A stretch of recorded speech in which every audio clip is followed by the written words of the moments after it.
Bien, gracias a los compañeros de la Defensoría Pública. Tengan todos buenas tardes a todos los participantes en esta sesión. Voy a empezar, voy a compartir la pantalla, si me permiten. ¿Sí se ve? Listo. Bien, el tema que me tocó preparar aborda muchas aristas, eh, sobre todo una arista desde un enfoque de los principios constitucionales, de los derechos fundamentales contenidos en la Constitución, en los instrumentos internacionales de derechos humanos. El tema específico es la documentación que se debe de presentar para acceder a los regímenes de rehabilitación social que están contenidos en el Código Orgánico Integral Penal y como norma eh, que regula este acceso a estos regímenes de rehabilitación social sería el reglamento del sistema de rehabilitación social. Pero hay que hacer un abordaje desde este enfoque del derecho constitucional. Y este abordaje va a tener, en primer momento, un enfoque sobre este principio directriz de lo que es la rehabilitación social, cuáles son las normas, cuáles son las reglas, las directrices, los elementos esenciales que vendrían a ser los derechos fundamentales que están en juego por parte de los privados de la libertad en esta rehabilitación social y posterior reinserción en la sociedad, para posterior analizar y desde este enfoque analizar los mecanismos para acceder a estos regímenes penitenciarios, específicamente en el régimen semiabierto y en el régimen abierto. Además, se va a enfocar hoy por hoy, una prohibición infraconstitucional de acceder a estos regímenes penitenciarios conforme al 698 del Código Orgánico Integral Penal, lo que se hace vital, y esto va a ser parte del debate, lo que se hace vital analizar desde un enfoque constitucional y no solamente infraconstitucional el tema que nosotros vamos a abordar esta tarde. Entonces, como regla de reconocimiento, la Constitución de la República en el artículo 201 establece cuál es la finalidad de este sistema de rehabilitación social. La pena teniendo en este caso la finalidad de reinsertar a la sociedad a quien ha cometido estas conductas penalmente relevantes como uno de los fines de la pena. Entonces, bajo esa óptica, bajo esa premisa, la Constitución incorpora este sistema de rehabilitación social que tiene como finalidad que las personas sentenciadas penalmente puedan reinsertarse en la sociedad y así también cómo proteger dentro de ese sistema de rehabilitación social todos los derechos de las personas privadas de la libertad, incluido también sus garantías que viabilizan el efectivo goce de esos derechos. Entonces, este sistema de rehabilitación social incorpora no solamente mecanismos por parte de las instituciones públicas, sino que además estos mecanismos por parte de las instituciones públicas que permitan lograr esta finalidad establecida en la Constitución para los privados de la libertad, lleva per se un análisis de los derechos fundamentales de los privados de la libertad.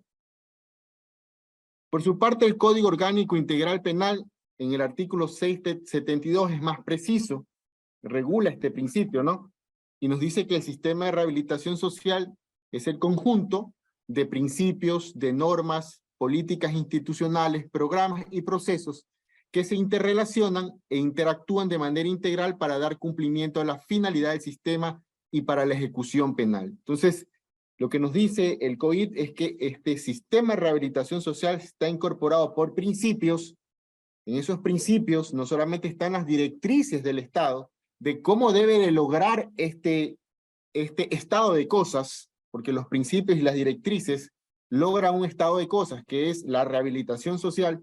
No solamente está incorporado estos mecanismos, sino también políticas públicas y además, sobre todo, cómo esos mecanismos, esas políticas públicas traen como consecuencia el efectivo goce de los derechos de los privados de la libertad. Entonces, es muy amplio abordar el tema de lo que está inmiscuido en el sistema nacional de rehabilitación social.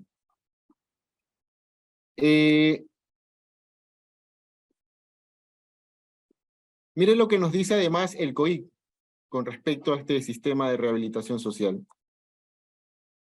¿Cuáles son estas finalidades del sistema de rehabilitación social de acuerdo a lo que establece la Constitución? Primero, la protección de los derechos y garantía de las personas privadas de la libertad, y que no solamente están en el texto constitucional, sino en los instrumentos internacionales de derechos humanos. Desarrollar las capacidades de las personas privadas de la libertad para que puedan ejercer sus derechos y cumplir sus responsabilidades ciudadanas al recuperar esta libertad. Es decir, tiene esta filosofía de que la persona privada de la libertad reconozca, enmiende el error y se reincorpore a la sociedad a través de los distintos mecanismos que le permiten enmendar esos errores y hacer una conciencia respecto a la lesión de un bien jurídico que ha cometido. Otra de las finalidades es la rehabilitación integral de las personas privadas de la libertad en el cumplimiento de su condena y la reinserción social y económica de las personas privadas de la libertad. Entonces, miren estas y las demás reconocidas en los instrumentos internacionales. Miren cuáles son las finalidades extensas de este Sistema Nacional de Rehabilitación Social, que no solo incorpora proteger los derechos, reinsertar a la persona privada de la libertad, desarrollar sus capacidades al momento de que está ejecutándose esta fase de régimen cerrado a través de los distintos ejes de tratamiento, sino también algo muy especial que es la reinserción social y económica de las personas privadas de la libertad. Y vamos a ver más adelante que en este régimen cerrado se incorpora el eje laboral y hay disposiciones normativas en el COI que no se cumplen, y que lo vamos a abordar más adelante.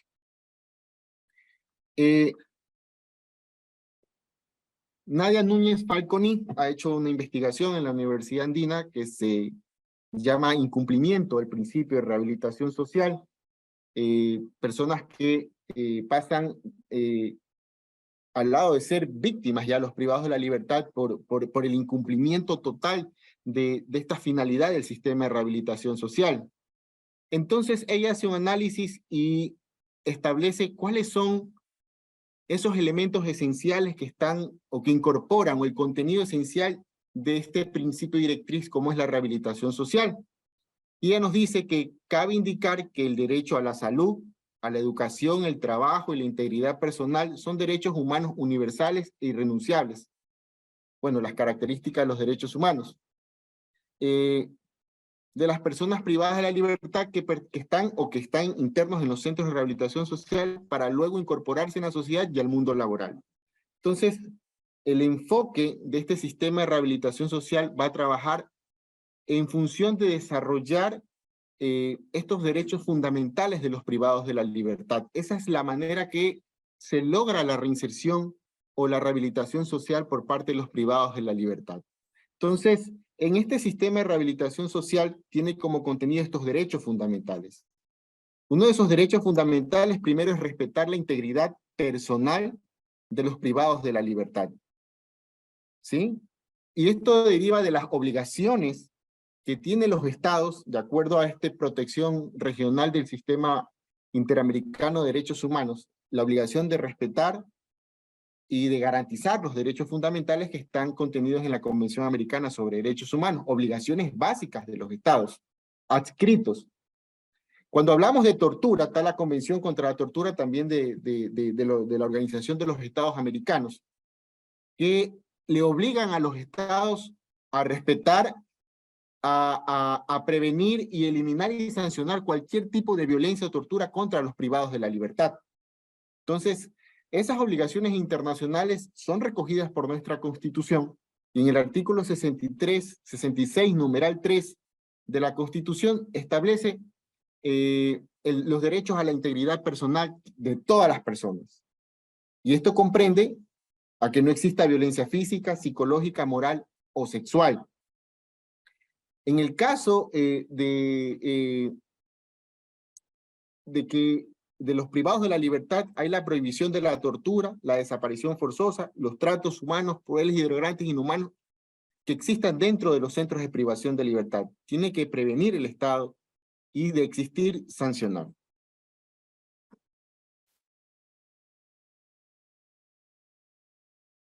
Miren lo que nos dice la Convención Americana para Prevenir y Sancionar la Tortura en el artículo 2. Dice que todo acto realizado intencionalmente por el cual se inflija a una persona penas o sufrimientos físicos o mentales con fines de investigación criminal, como medio intimidatorio, como castigo personal, como medida preventiva, como una pena o como cualquier otro fin. Se entenderá también como tortura la aplicación sobre una persona de métodos tendientes a anular su personalidad o disminuir su capacidad físico-mental, aunque no causen dolor físico o angustia psíquica. Entonces, dentro de este sistema de rehabilitación social se incorporan estos derechos a no recibir tortura, tratos inhumanos, crueles y degradantes. Y el Estado tiene la obligación aquí, primordial, más aún por ser grupos de atención prioritaria, de prevenir todos estos actos de violencia. Caso contrario, hay una sanción. Y aquí me detengo porque hay una importante sentencia de la Corte Constitucional, la 365, 18JH/21, donde la Corte selecciona varios habeas corpus que se habían dado a nivel nacional. Estos habeas corpus a nivel nacional demandaban la reparación integral de privados de la libertad, demandaban la reparación, primero en este caso la declaración de la vulneración de la integridad personal de los privados de la libertad, consecuentemente su reparación, porque habían recibido actos de violencia, lesiones derivados de actos de violencia, torturas, tratos inhumanos por parte de otros privados de la libertad. Entonces la Corte encuentra en una JH, una sentencia de selección, de que aquí se necesita crear una jurisprudencia relevante, que hay un vacío, que hay una laguna respecto a los alcances del habeas corpus, hay una trascendencia social, y eso implica realizar un precedente vinculante respecto al alcance del habeas corpus. Entonces ahí a la Corte lo que dijo, que cuando existan estos actos de violencia en contra de los privados de la libertad, no hay que hacer ningún ejercicio subsuntivo, de acuerdo a las definiciones de tortura que puedan tener estos tratados internacionales de derechos humanos o que lo pueda concebir el COI. No. Lo que importa es proteger la integridad personal en cualquiera de sus dimensiones, sea psíquica, sea sexual o sea física del privado de la libertad, protegiendo de esa manera al privado de la libertad y logrando a través de una garantía jurisdiccional encontrar un mecanismo idóneo para la protección de ese derecho. Entonces, al seleccionar estos casos, la Corte había observado que habían hecho un ejercicio subsuntivo. No se trata de hacer un juicio de tipicidad respecto a si estamos o no frente a tortura, porque estos organismos internacionales definen a la tortura como actos que derivan de agentes del Estado y no de los privados de la libertad. Consecuentemente, ese vacío no fue recogido por los jueces inferiores en estos habeas corpus seleccionados y acumulados que hizo la Corte Constitucional y crea una jurisprudencia vinculante determinando de que el habeas corpus tiene ese alcance y que no interesa de dónde derive esta tortura, estos tratos inhumanos, crueles y degradantes, sino que hay que proteger a los privados de la libertad. Entonces, importante tener esa sentencia en claro cuando, como precedente vinculante para determinar la protección de la integridad personal de los privados de la libertad. Entonces, en estas premisas generales que dimos al inicio y abordando estas ideas muy puntuales respecto a la integridad personal, que es un contenido esencial de este sistema de rehabilitación social, ¿se cumple sí o no? La respuesta es evidentemente no. Otro elemento esencial de este sistema nacional de rehabilitación social es la salud. La salud. La salud, indudablemente, que de acuerdo a la Constitución, el artículo 5, numeral 4, establece que se debe de garantizar las condiciones materiales e inmateriales para que los privados de la libertad vivan en dignidad dentro de los centros carcelarios. La dignidad entendido como un derecho y como un principio, derecho inherente al ser humano, inalterable, y no se puede justificar bajo ninguna circunstancia su violación, y como principio orienta la interpretación de los demás derechos establecidos en la Constitución respecto a los privados de la libertad. Entonces, la Constitución consagra que se le garantice la salud a los privados de la libertad. El Código Orgánico Integral Penal en el 701 establece que con miras, mire lo que dice, a su rehabilitación y reinserción se debe de fundamentar esa rehabilitación y esa reinserción en función de un eje principal, que ya lo vamos a ver más adelante, como es el eje de salud. Entonces, el eje de salud es parte primordial de este sistema de rehabilitación social. Y el reglamento del Sistema Nacional de Rehabilitación Social, en el artículo 215, habla sobre este eje de salud. Eje de salud que es parte de los tratamientos del plan individualizado de la pena en el régimen cerrado que tienen, en este caso, los privados de la libertad, y es también parte, este eje de salud, de las personas que acceden al régimen semiabierto, porque es la continuidad de ese plan individualizado de la pena, de ese tratamiento que en su inicio se le tiene que respetar al privado de la libertad. Entonces, el eje de salud está desarrollado en el sistema, en este reglamento, el Sistema Nacional de Rehabilitación Social, y establece que el ente rector es el Ministerio de Salud Pública y que debe de establecerse y desarrollar programas, planes, proyectos, actividades para prevenir situaciones de salud y tratar la salud integral de las personas privadas de la libertad. Dos dimensiones hay aquí, la prevención y el tratamiento. Entonces ahí tomo como principal sentencia y jurisprudencia vinculante la 209-15 JH, las 19. Importante tener en cuenta ahí de que en esa sentencia se toma como referencia una observación del Comité de los Derechos Económicos, Sociales y Culturales de Naciones Unidas, donde se desarrolla este contenido esencial del derecho a la salud, que es la disponibilidad, la accesibilidad, la aceptabilidad y la calidad. Entonces, sin discriminación alguna, se deben de acceder a estos servicios de salud, que deben de ser además de calidad.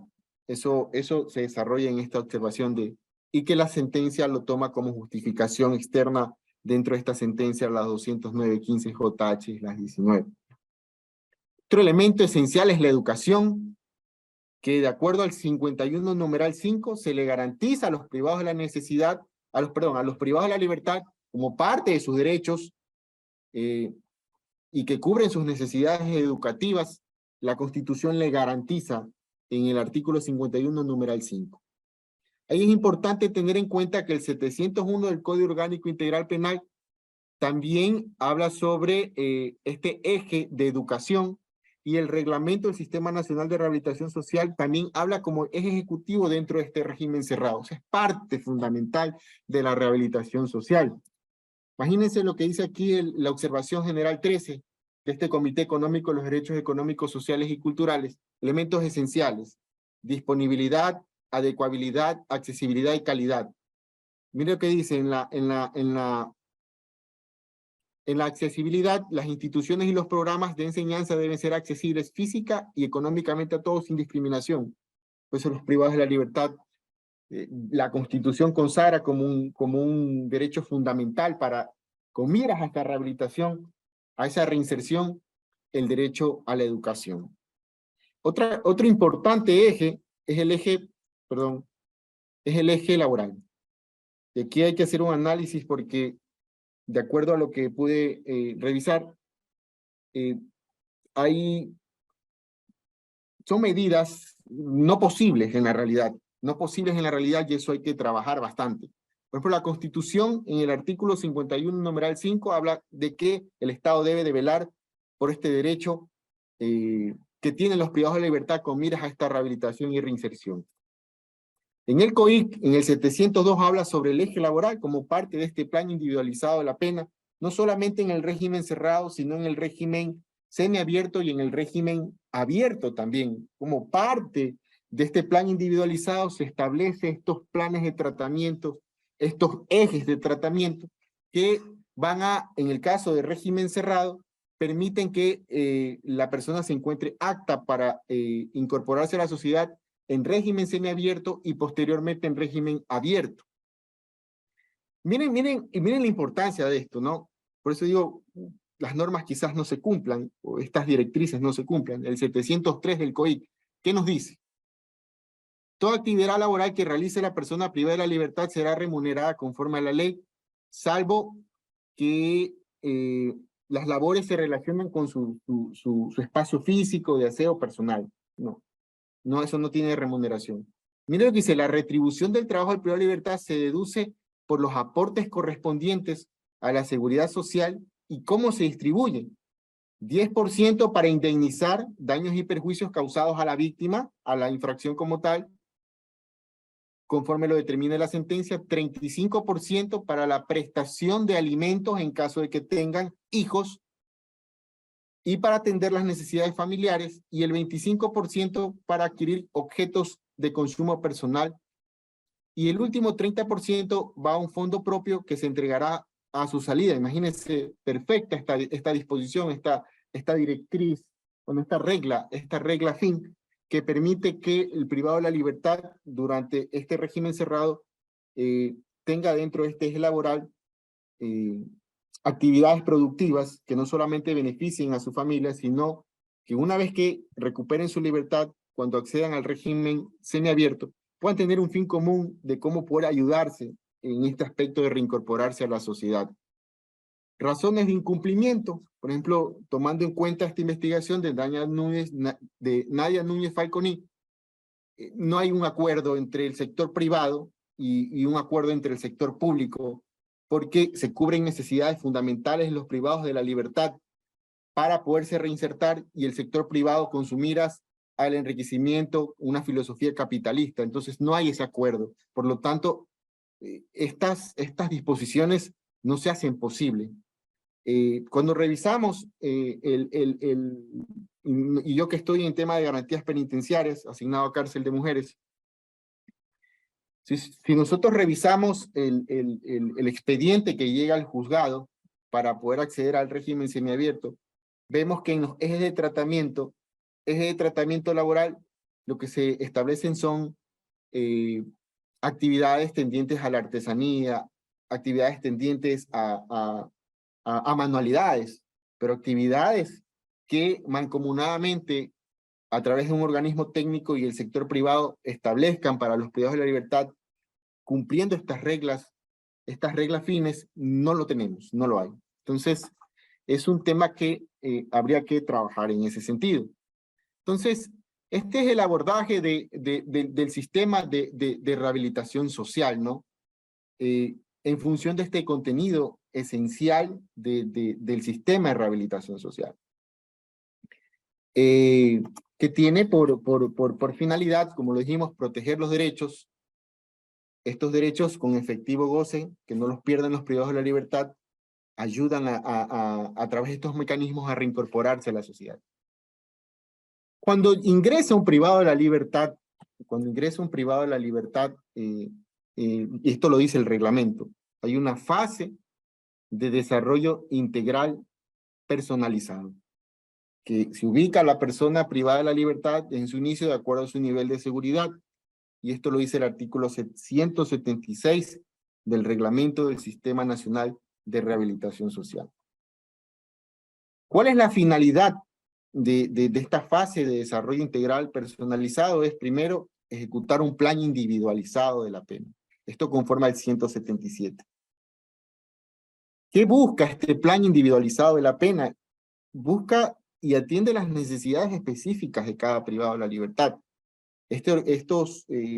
Los encargados de los departamentos de diagnósticos, de los centros de privación de libertad, en conjunto con todas las áreas y las instituciones que pertenecen a este organismo técnico de rehabilitación social, que está conformado por Ministerio de Educación, Ministerio de Salud, Ministerio de Trabajo, Ministerio del Deporte, etcétera. Van a buscar un plan individualizado por cada privado de la libertad, y ahí arranca, en este caso, los ejes de tratamiento que va a recibir dentro de un régimen cerrado.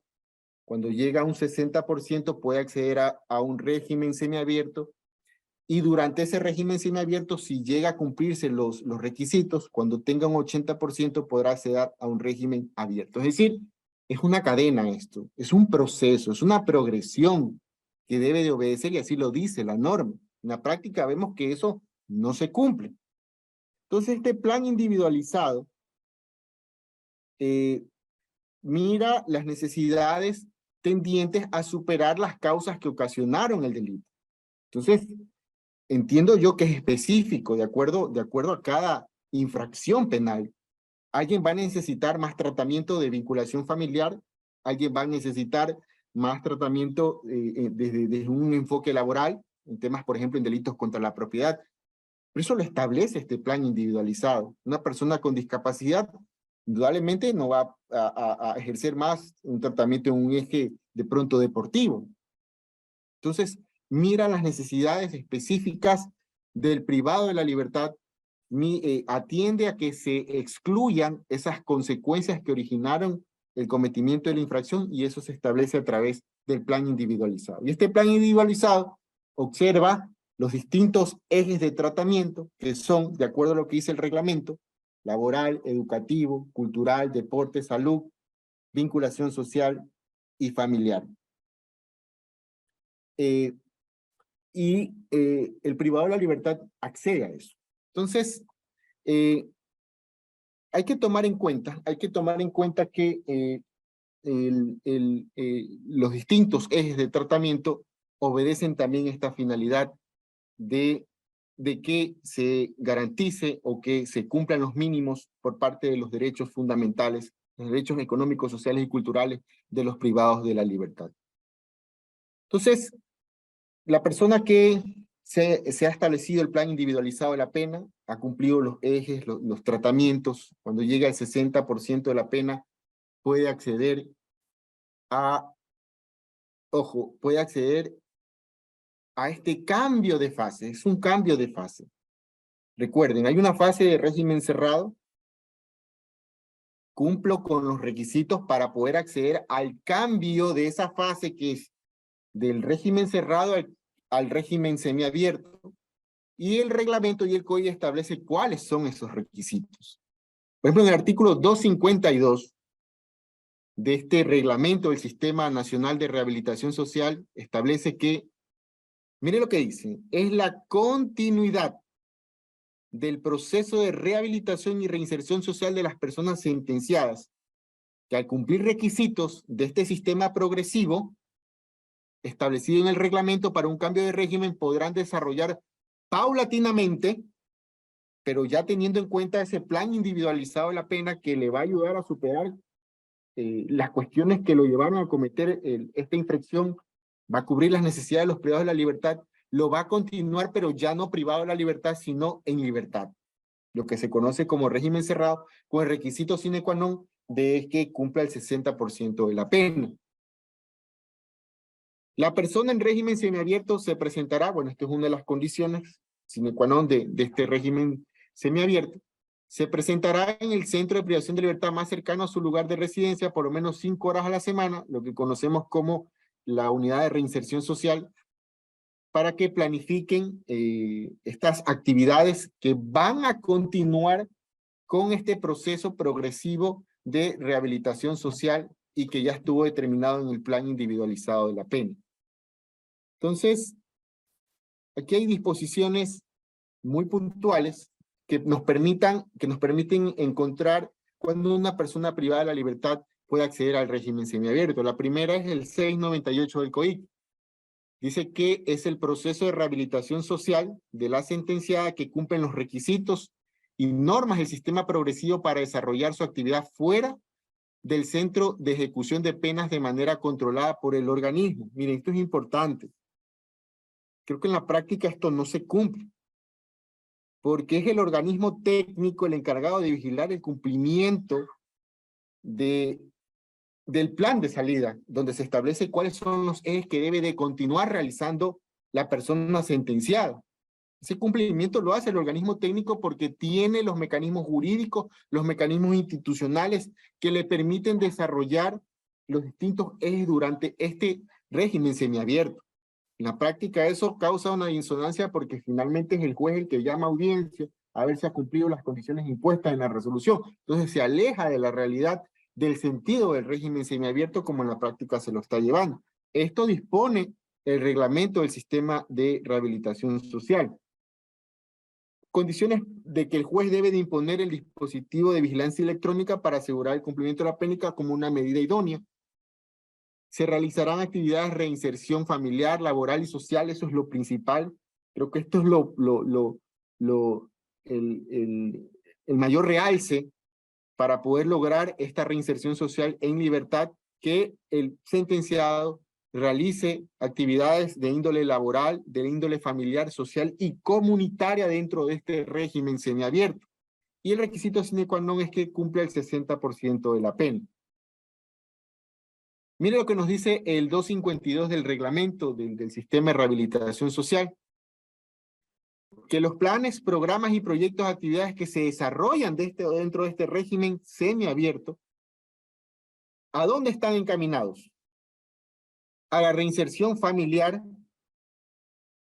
Trabaja mucho aquí Ministerio de Inclusión Social, aspectos psicológicos por parte también del SNAI. Está encaminado a la reinserción laboral, a la reinserción social y comunitaria de las personas sentenciadas. El organismo técnico tiene estos ministerios que pueden lograr que se haga viable las actividades que conciernen a estos ejes. Pero eso, como digo, causa un poco de asombro, porque en la práctica las condiciones que se imponen dentro de un régimen semiabierto muchas veces tienden a que la persona comparezca a firmar ante la unidad de garantías penitenciarias, que la persona no se desplace dentro de determinada sección territorial, y sentencias donde dicen que no se podrá desplazar dentro de determinada sección territorial. Hay condiciones que imponen los jueces donde te dicen que debes de asegurar el tema del pago para la reparación integral o los daños impuestos en la sentencia, etcétera, etcétera, etcétera. Pero no trabaja en comunidad con los encargados de este eje de tratamiento y del organismo técnico como tal. Mire lo que nos dicen el 253. ¿Cuál es el objeto del régimen semiabierto? Reinsertar e incluir progresivamente a la persona a la sociedad, y la entidad encargada de velar por ese objeto, por esa parte misional de este régimen semiabierto, es el Sistema Nacional de Rehabilitación Social a través del equipo técnico de reinserción social del centro. Será encargado de acompañar, controlar, monitorear, evaluar el cumplimiento del plan de salida. Plan de salida que sería los mecanismos que tiene que realizar dentro de este régimen semiabierto. Entonces, en la práctica no se cumple esto, en la práctica no se cumple, hay como que no hay esa conexión directa entre el sentenciado para lograr esa reinserción en estos aspectos familiares, productivos, sociales y comunitarios. No lo hay, no se cumple de acuerdo a los esquemas establecidos en el reglamento de rehabilitación social. ¿Cuáles son estos requisitos? Es decir, la persona privada de la libertad ha cumplido su 60%, ¿cuáles serían estos requisitos? Y esto lo establece el 254 del reglamento del Sistema Nacional de Rehabilitación Social. La máxima autoridad del centro, previo al informe técnico de la Comisión Especializada de Beneficios Penitenciarios, Cambio de Régimen y Rehabilitación Social, solicitará al juez el cambio de régimen cerrado a régimen semiabierto, cuando al menos se cumplan los siguientes requisitos. 1. Haber cumplido el 60% de la pena impuesta mediante sentencia condenatoria, ejecutoriada, salvo en los casos en que la persona privada de la libertad sea la única recurrente en recurso extraordinario de casación. La regla general es sentencia ejecutoriada y que hayas cumplido el 60% de la pena impuesta. Puede darse el caso, y esto es en la práctica, hay personas que son coprocesados y muchos de ellos están en recurso de casación, no así el privado de la libertad, a la cual ya puede acceder a su beneficio penitenciario, pero que no ha hecho recurso de casación. En la práctica se pide una razón si hay recurso pendiente y es completamente válido. Hay un informe de valoración y calificación que tenga como promedio mínimo 5 puntos durante la ejecución del plan individualizado del cumplimiento de la pena. Es decir, la calificación mínima que debe de obtener en promedio durante los distintos tiempos del cumplimiento de la pena hasta llegar al 60%, debe de ser de mínimo 5 puntos. certificado de no haber sido sancionado por el cometimiento de faltas disciplinarias graves o gravísimas durante el cumplimiento de la pena emitido por máxima autoridad del centro. Usted emite un certificado al director de que no ha sido sancionado por faltas graves, gravísimas. Otro de los requisitos es el certificado de encontrarse en el nivel de mínima seguridad emitido por la máxima autoridad del centro de privación de libertad. Mínima seguridad, esto de lo que les manifesté al inicio, cuando hablamos de esta fase de desarrollo integral personalizado, se ubica, puede ser personas que se hayan ubicado en máxima seguridad, pero progresivamente han ido disminuyendo y se han ubicado estos aspectos de alguna u otra manera que pueden determinar un eje de violencia por parte del privado de libertad hacia los demás privados de la libertad, y progresivamente ha ido disminuyendo este nivel de seguridad y se ubica en mínima seguridad. Eso lo acredita el centro de detención, el centro de privación de libertad con su máxima autoridad. Documento que justifique el domicilio fijo en el cual residirá la persona privada de la libertad, el cual podrá consistir en un contrato de arrendamiento, acta de compromiso suscrita por la persona privada de la libertad a un tercero, o cualquier documento de respaldo. Bueno, aquí es un requisito que se individualice un domicilio, dónde va a vivir la persona privada de la libertad. Si se hace una visión constitucional de este requisito, personas en situación de calle que no tienen domicilio, la pregunta es, ¿se impide o no se impide acceder a un régimen semiabierto por no tener un domicilio? Personas privadas de la libertad que muchas de ellas no han tenido esta vinculación familiar, o sus familiares también no se han preocupado por ellos, no tienen quien les brinde un domicilio, un justificar donde pueda establecerse la persona. Entonces, si se le hace una visión constitucional en personas en situación de calle, personas que no tienen arraigo, yo creo que es bien discutible este requisito que le impida acceder al régimen semiabierto, sobre todo porque habría una especie de trato desigual y eso impide la Constitución. Informe jurídico que indique que la persona privada de la libertad no tiene otro proceso penal pendiente con prisión preventiva, sentencia condenatoria ejecutoriada. Uno de los requisitos fundamentales, no tener recurso pendiente, proceso pendiente. En caso de que la persona privada de la libertad tenga un proceso con suspensión condicional de la pena o suspensión condicional del procedimiento, un mecanismo anterior en el Código de Procedimiento Penal, diferente al cambio de régimen, se requerirá el respectivo auto que declare la extinción de la pena. Y séptimo requisito, un informe psicológico del centro en la que se concluyan las condiciones para la reinserción de la persona privada de la libertad.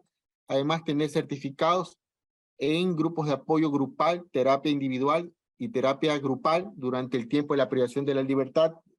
Existen personas encargadas, psicólogos dentro de este departamento de diagnóstico y valoración, que se encarga de constantemente realizarle terapias que ayuden a trabajar aspectos psicológicos en el privado de la libertad, y eso es uno de los requisitos. Miren, esto es importante. Esto es importante porque en la práctica hay una realidad diferente, ¿no? El artículo 18 dice plan de salida. El equipo técnico, dice, de reinserción social del centro. ¿Quién es el encargado? El equipo técnico de construir conjuntamente con la persona sentenciada en régimen semiabierto o abierto o beneficio penitenciario un plan de salida que consiste en establecer metas planificadas que permitan dar continuidad a ese plan individualizado que tuvo dentro del régimen cerrado, con la finalidad de fortalecer progresivamente vínculo familiar, comunitario, social y laboral. ¿Qué ocurre en la realidad? Y esto hay que trabajarlo porque estaríamos en contra de estas disposiciones normativas. Se va a la audiencia, el juez verifica el expediente, el cumplimiento de los requisitos previamente leídos, observa que no hay ningún inconveniente, hay requisitos legales, analiza la situación del privado de la libertad, más sin embargo, él dicta las diferentes, diría yo, medidas que se deben de cumplir o condiciones que se deben de cumplir dentro de este régimen semiabierto, ¿no? Indudablemente uno de los requisitos es que acuda a la unidad de reinserción social para que sea la encargada de establecer esto. Más allá de aquello, la pregunta es, porque tenemos contactos con los privados de la libertad, la pregunta es, ¿realmente se propone un plan de salida primero? No, no hay un plan de salida.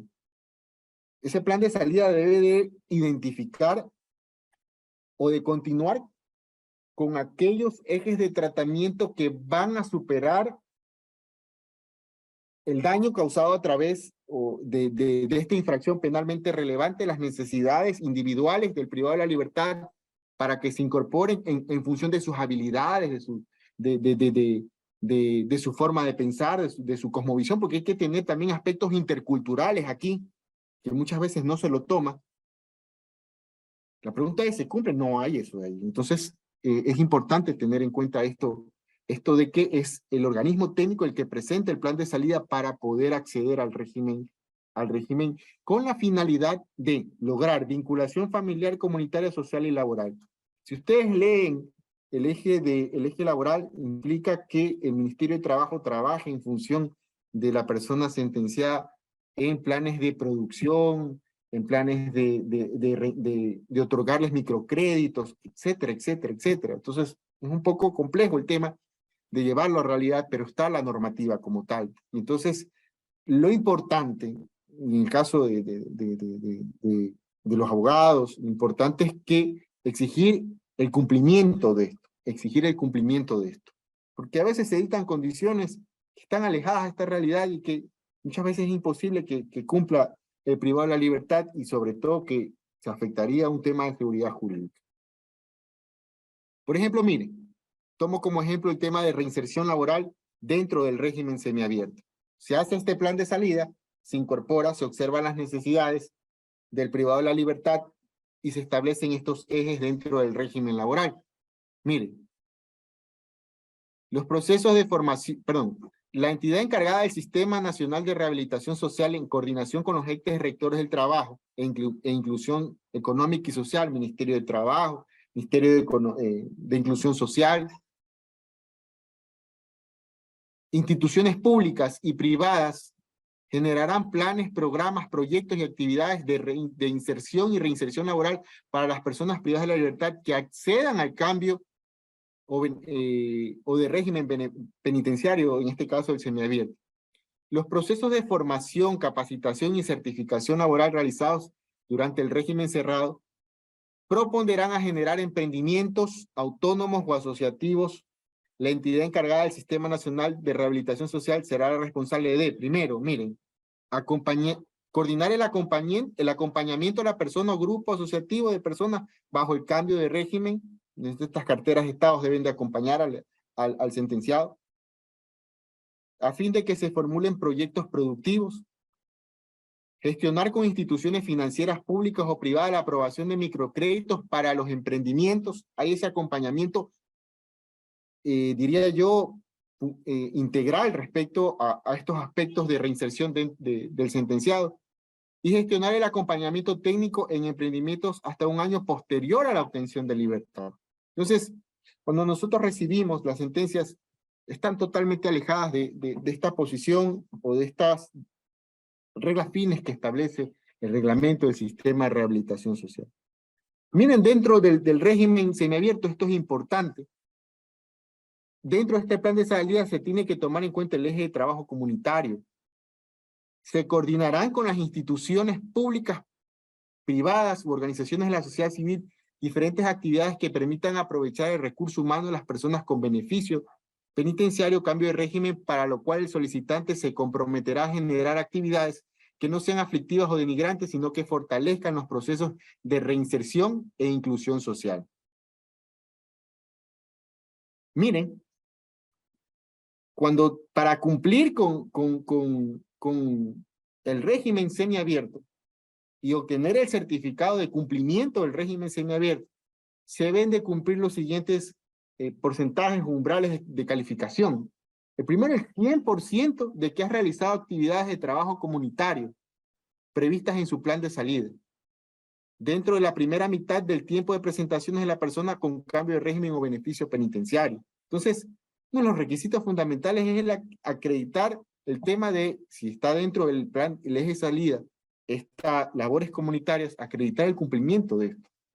Entonces, también dentro de las sentencias que nosotros recibimos no hay esa coordinación y mucho menos el cumplimiento de estas disposiciones. Salud integral también debe de haber dentro del régimen semiabierto, vinculación familiar y social, fortalecimiento educativo, cultural y deportivo. Puede ser de que esta persona dentro del régimen cerrado esté en un proceso de escolarización, un proceso de acreditar un bachillerato y que pueda continuar en el régimen semiabierto, continuar con la obtención de terminar en este caso el bachillerato.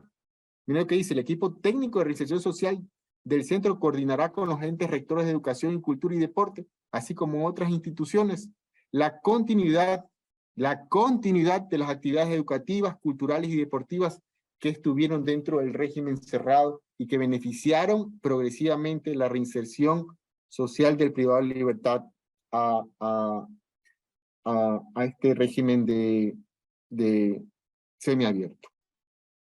Entonces, cuando hablamos del régimen semiabierto, el incumplimiento de todas estas disposiciones acarrea la revocatoria, pero puede ser que durante ese proceso también esté apto para un régimen abierto. El régimen abierto tiene por objeto reinsertar e incluir progresivamente a la persona en régimen abierto a la sociedad. La entidad encargada nacional del sistema de rehabilitación a través del equipo técnico de reinserción social del centro será la encargada de acompañar, controlar, monitorear y evaluar el cumplimiento del plan de salida que inicia el régimen semiabierto. Es decir, toda persona que inicia un régimen semiabierto puede estar y se acredita el cumplimiento o puede acceder al régimen abierto cuando cumple el 80% de su pena. Ya tiene otras finalidades el régimen semiabierto. La máxima autoridad del centro, previo informe del equipo técnico de la Comisión Especializada de Beneficios Penitenciarios, podrá solicitar a la autoridad judicial el cambio de régimen semiabierto al régimen abierto, pero el cumplimiento de los requisitos de este reglamento. Y también se deben de enfocar en estos ejes productivos, laborales, comunitarios y de reinserción familiar y social. Mecanismos de alguna u otra manera, diría yo, menos rigurosos que se podrían haber dictado dentro de este régimen semiabierto. Entonces, es un conjunto, como dijo y dispone el Código Orgánico Integral Penal, es un conjunto de normas directrices, principios en sentido estricto, derechos que encierran esta complejidad del sistema nacional de rehabilitación social. Que es lo importante, tener en cuenta el cumplimiento de estas normativas y que estas normativas siempre se ajusten al contenido esencial del texto constitucional de los instrumentos internacionales de derechos humanos. Se abre el debate porque en el artículo 698 del Código Orgánico Integral Penal existe, con una reforma del año 2019, el que se impida. Con esto cierro las ideas que hemos expuesto en esta exposición, que hemos expuesto en esta sala. Cierro la idea de que se impide el acceso a cierto tipo de delitos al régimen semiabierto. Entonces, en esta cadena argumentativa, como conclusión, llegar a que no se puede acceder a un régimen semiabierto, teniendo en cuenta enunciados normativos como es el principio de rehabilitación social, derechos de los privados de la libertad, que cubran estas necesidades educativas, laborales, para reinsertarlos a la sociedad. La pregunta es, ese impedimento de acceder al régimen del 698 para ciertos delitos, entre ellos droga en escala C, en escala D, delitos contra la vida, delitos de violencia sexual, etcétera, delitos contra graves afectaciones a los derechos humanos, independientemente de aquello. La pregunta, y se abre el debate, es: con este enunciado normativo expuesto en la Constitución, que es un principio directriz, el Estado está obligado a velar por la reinserción y la rehabilitación social del sentenciado, y eso implica garantizar derechos durante la privación de la libertad.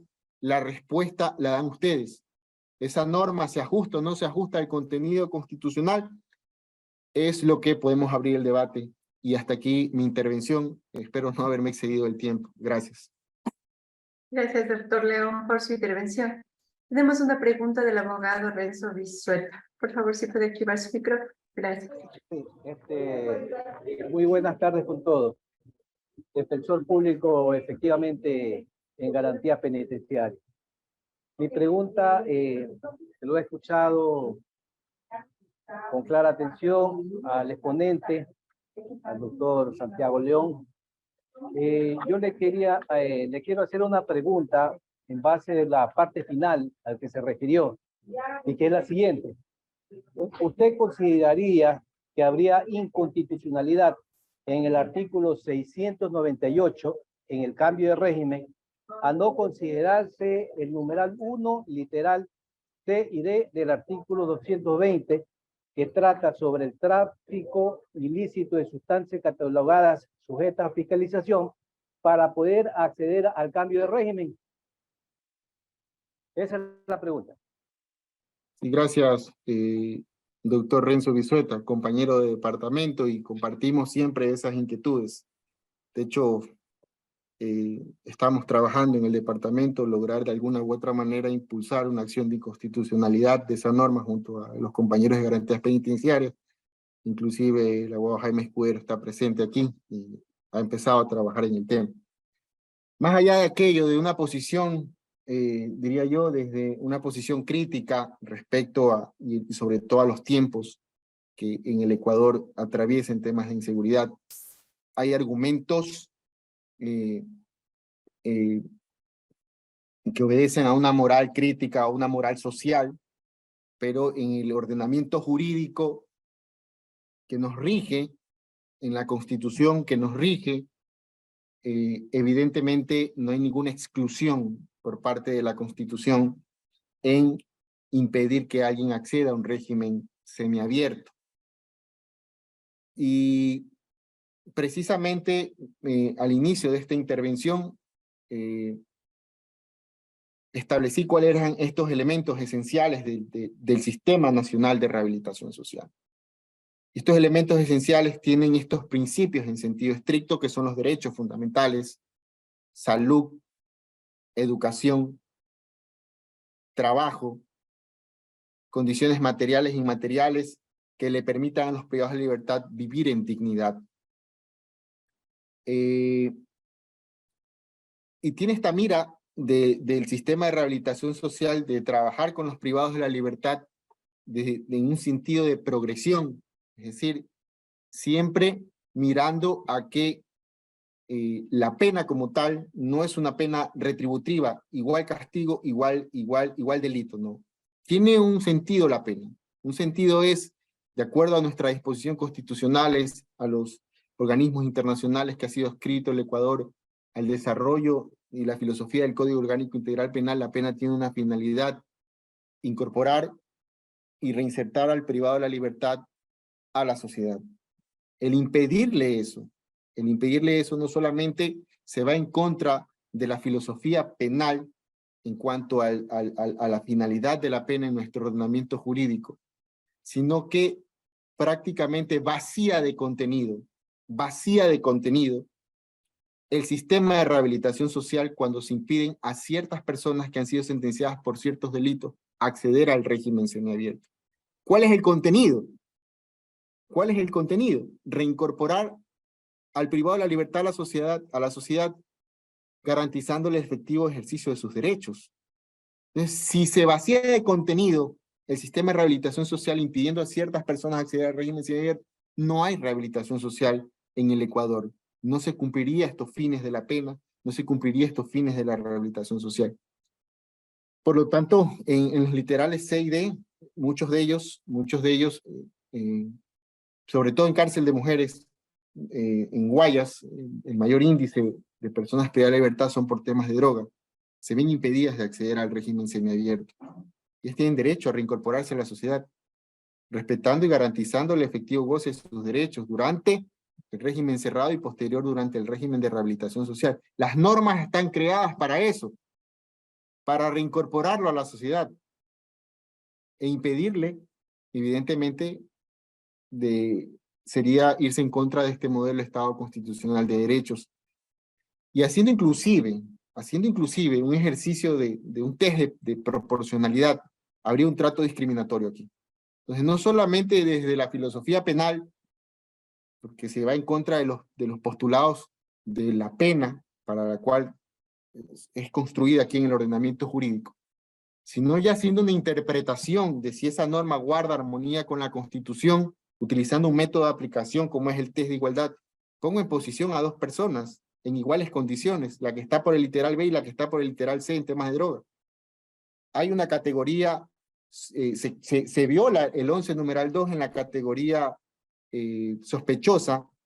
Bueno, es una categoría protegida que cuando hay un trato discriminatorio se convierte en categoría sospechosa. Lo estás discriminando de pronto por un pasado judicial, por cuestiones tendientes a la infracción penal. Y indudablemente dentro de un ejercicio de verificación del resultado, evidentemente la pregunta es, ¿esta discriminación es positiva o es negativa? Evidentemente es negativa, vacía de contenido. Esta estructura fundamental de la Constitución, y yo diría hasta un elemento constitutivo del Estado, que es que estas personas se reincorporen a la sociedad y indudablemente eso no se estaría cumpliendo. Gracias. No sé de pronto si contesté la pregunta. Tenemos una pregunta más. Por favor, sí, el abogado Jaime Escudero, habilita su micrófono. Gracias. Gracias. Muy buenas tardes con todos. Doctor Santiago, al haber usted hecho esta exposición, ¿consideraría y al encontrar en el ejercicio de la práctica de nuestra profesión a este grupo de atención prioritaria, consideraría usted a este tipo de falencias como un fallo de la aplicación de políticas públicas por parte del Estado hacia este grupo de atención prioritaria como son las personas privadas de la libertad? Muchas gracias. Bueno, la Constitución consagra varios tipos de garantías. Garantías normativas, que básicamente es el cumplimiento de las normas constitucionales, bueno, los derechos, garantizar el cumplimiento, el efectivo goce de los derechos, que son regulados a través de las normas infraconstitucionales. Garantías normativas. Tienen las garantías de políticas públicas. Las garantías de políticas públicas son programas, proyectos, planes a mediano, largo plazo, efectivamente, para garantizar estos derechos fundamentales a través de los estamentos gubernamentales. Entonces, yo le vengo siguiendo el rastro a esto ya hace algún tiempo atrás.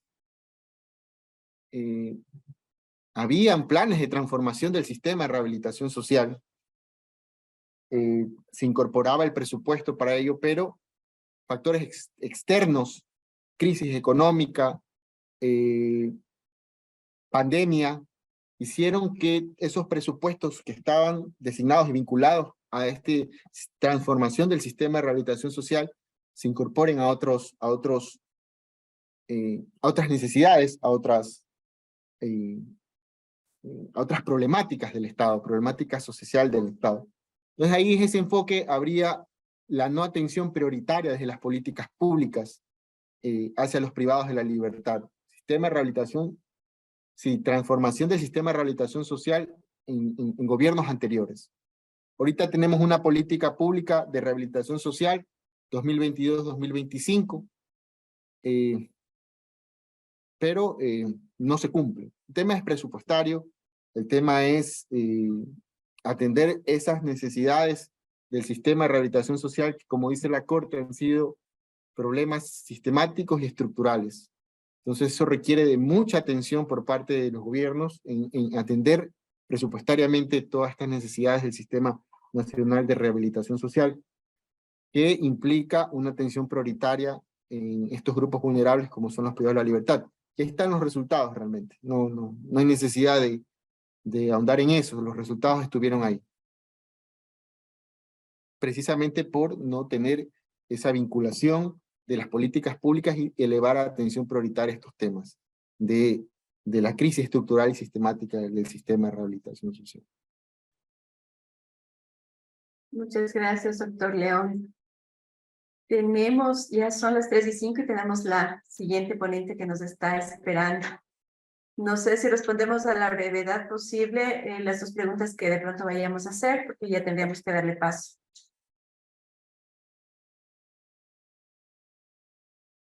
Sí, no hay problema. Abogado Manfred, por favor, ¿podría abrir su micrófono?